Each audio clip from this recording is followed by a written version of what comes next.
यार हम लोग रोजी के लिए इधर खड़े हुए हैं, ये सब मजदूर भाई हैं, काम नहीं।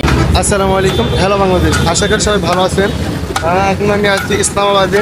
এখানে আমরা আমাদের বাংলাদেশের বিভিন্ন এলাকায় দেখা যায় সকালবেলা কাজের জন্য সবাই এক জায়গায় জড়িত হয়। তারপর যাদের কাজের লোক প্রয়োজন হয় তারা তারপর লোক নিয়ে যায়। তো এখানেই দেখেন কত লোক এভাবে সকালবেলা দাঁড়াই আছে।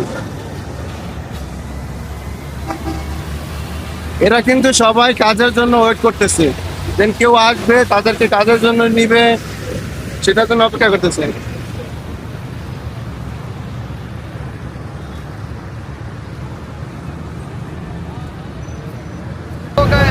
আমি আপনাদের বলছি যে দেখেন সবাই কাজের জন্য সকালবেলা ওয়েট করতেছে। এখন আমি তাদের সাথে এক এক করে কথা বলবো। সালাম আলাইকুম भाई। वालेकुम सलाम। क्या हाल है, ठीक ठाक है? अल्हम्दुलिल्लाह ठीक है। आप इधर क्यों इतना लोग खड़ा है? यार हम लोग रोजी के लिए इधर खड़े हुए हैं, ये सब मजदूर भाई हैं, काम नहीं है। ये पंजाब के सब रहने वाले हैं, इनके लिए कोई काम नहीं है। ये देखो ये खैबर पख्तूनख्वा के सब पठान हैं, जो सब मजदूर लोग हैं, इनके लिए कोई नहीं, हुकूमत ने फरोज नहीं किया है। ये सब इनके बहन भाई बच्चे सब रुल रहे हैं। इधर हम 10-10 दिन बैठे रहते हैं, काम के लिए लेने को नहीं आता, खाने के लिए मजबूर होते हैं हम। हमारी हुकूमत को रिक्वेस्ट है, हम भी इसी शहर के रहने वाले हैं, इसी पाकिस्तान के रहने वाले हैं। हम कैसे नौजवान हैं इधर रुल रहे हैं काम के लिए, हमारे लिए हुकूमत ने कुछ भी नहीं किया। ये जब जितने भी लोग इधर खड़े हुए हैं। आपका इधर का जो जिंदगी कैसे चल रहा है? हमारा जो जिंदगी चल रहा है बस हमको हमारे अल्लाह को पता है, हमारे बीवी बच्चों को पता है, हमारे माँ बाप को पता है। इन लोगों को तो पता नहीं है जो बैठे हैं आराम सुकून से, सारा दिन हमको घसीटते हैं, 1000-1200 देते हैं, वो भी हम 500-600 की इधर रोटी खा जाते हैं। हम क्या अपने बच्चों को खिलाएंगे उधर? सब लोग मुसलमान हैं? सब मुसलमान भाई अल्हम्दुलिल्लाह।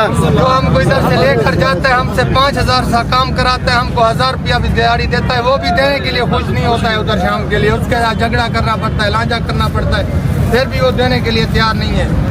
हमारी हुकूमत को रिक्वेस्ट है, हमारे मजदूरों के लिए कोई सोचा जाए।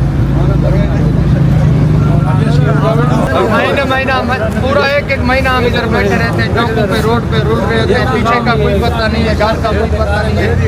बस क्या करें, मरियम साहिबा को रिक्वेस्ट है इन मजदूरों के लिए कुछ किया जाए। मरियम साहिबा का हुकूमत ठीक नहीं है। তো সবাই শুনলেন যে তাদের জীবন তাদের কেমন যাইতেছে, তাদের অনেক কষ্টে তারা জীবনযাপন করতেছে। ইনশাআল্লাহ আমরা দোয়া করি তারা যেন অনেক ভালো থাকে, সুস্থ থাকে। আসসালামু আলাইকুম।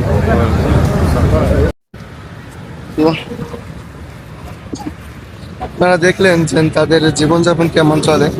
তো আমি দেখি বাংলাদেশ থেকে অনেক খারাপ, পাকিস্তান থেকে বাংলাদেশের জীবনযাপন মান উন্নয়ন অনেক ভালো, আলহামদুলিল্লাহ অনেক ভালো আছে। কারণ সেটা আমি মিথ্যা বলছি না, সত্য বলছি, সেটা আপনারা তাদের মুখ থেকে কিন্তু অলরেডি শুনছেন। তো আলহামদুলিল্লাহ বাংলাদেশ অনেক ভালো আছে পাকিস্তান থেকে।